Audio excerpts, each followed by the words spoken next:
Hello and welcome back to the Road to Good Cooking. The New Year's resolution I made this year is one I'm sure I will keep. My resolution is to eat more pies. I love making pies and fresh apple pie is my favorite. Let me show you how I made my legendary fresh apple pie. I will be making my pie crust just like my mom taught me how to make it. My pie crust will consist of 4 ingredients: all-purpose flour, cold water, kosher salt, and butter flavored Crisco. I think my mom used just plain Crisco. And I'm also going to use my stand mixer with the dough hook attachment. When I'm measuring flour for a pie crust recipe, I always add the flour in the measuring cup instead of using the measuring cup to scoop the flour out of the container. This way I'm not adding more flour than what I actually need. Now, proper measuring is a crucial part of successful baking. You can't eyeball your ingredients, especially the flour. Come on now.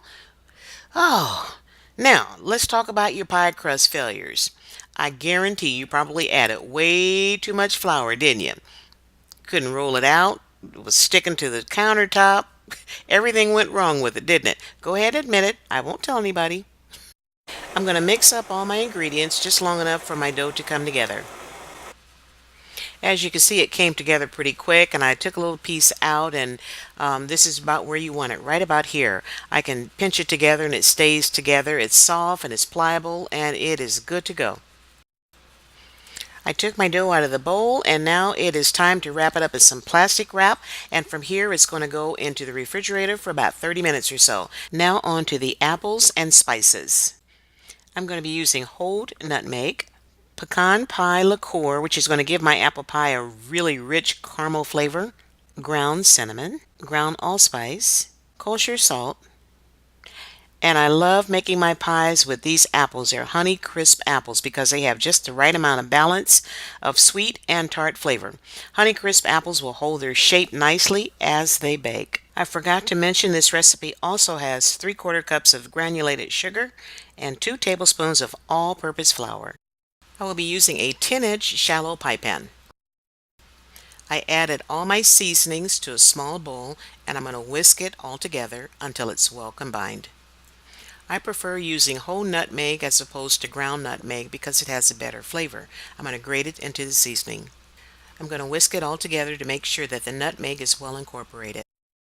Today, since I'm only making one pie, I didn't dig out my piece of equipment that I normally use that would peel and core my apples. So I'm going to do them the old-fashioned way by hand. I'm going to cut my apple in half, and I'm going to use the small end of my melon baller to core out the inside. I'm going to use my paring knife and cut it in half again and cut off the ends. Now if you don't have a melon baller, just cut it in half just like so. Use your paring knife, cut off the ends, cut out the center, and cut out the other end. Now it's time to slice. I'm going to use my mandolin slicer. I cut it to make sure that I have the correct thickness. And I know I should be using my guard, but I've used this thing so many times and I know when to stop. I don't take it all the way to the end, so I'm cutting my fingers. I got them all cut up and they're ready to go. I'm going to hit it with a splash of my pecan pie liqueur, add my seasoning, and then carefully blend everything together. And I'm careful not to break up my apples. I want my apples whole. Taste it. Perfect. On to the pie dough. My pie dough has been in the fridge for about 30-35 minutes or so. I'm going to cut off what I need to work with and wrap up the rest of it so it'll stay nice and moist. I'm going to lightly flour my work surface, measure my pan, flour my dough and my hands and my rolling pin, and then roll everything out according to the size that I need. Now it's really important to keep moving your dough around, and you'll notice me doing that as I'm making this pie shell because that way it'll keep it from sticking to whatever surface you're working on. And I just about got it to the size that I need.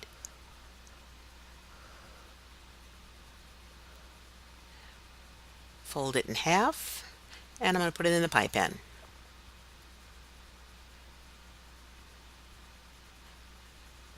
And pie dough is very forgiving. So if you have any little holes in there like I just had, just gently pat it with your fingers.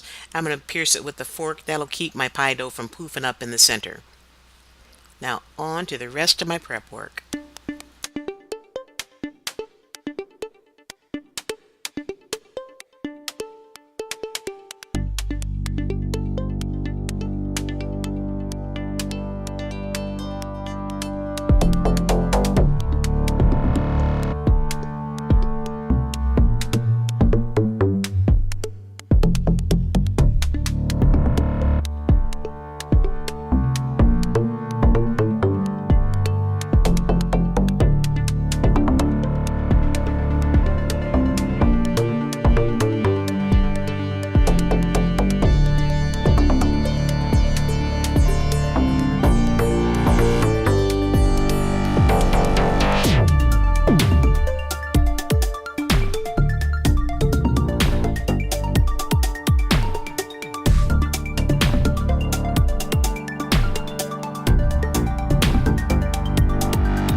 My lattice work is all done. Now to finish off my pie.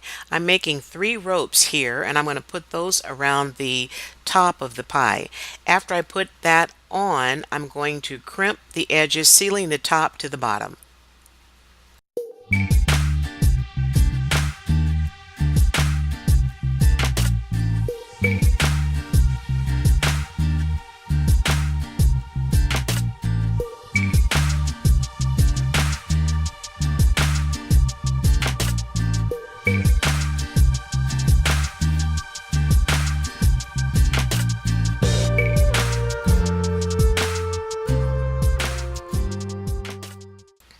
And now it's time to make it look pretty. Using my 2 index fingers and my thumbs, I'm pinching it together, and that's going to really finish off the top.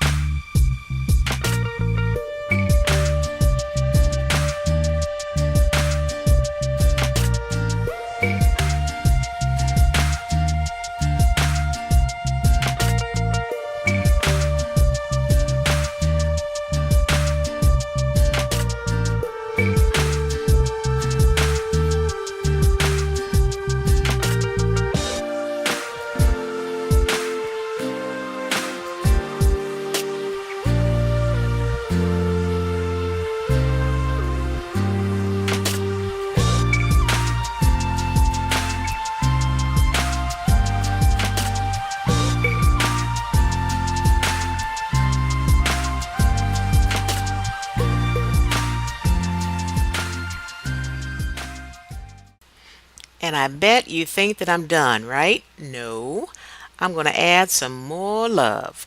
And after I get finished adding all this buttery love, my pie is going to go into a 350-degree oven for about 45-50 minutes or so, or until it's golden brown and bubbly delicious.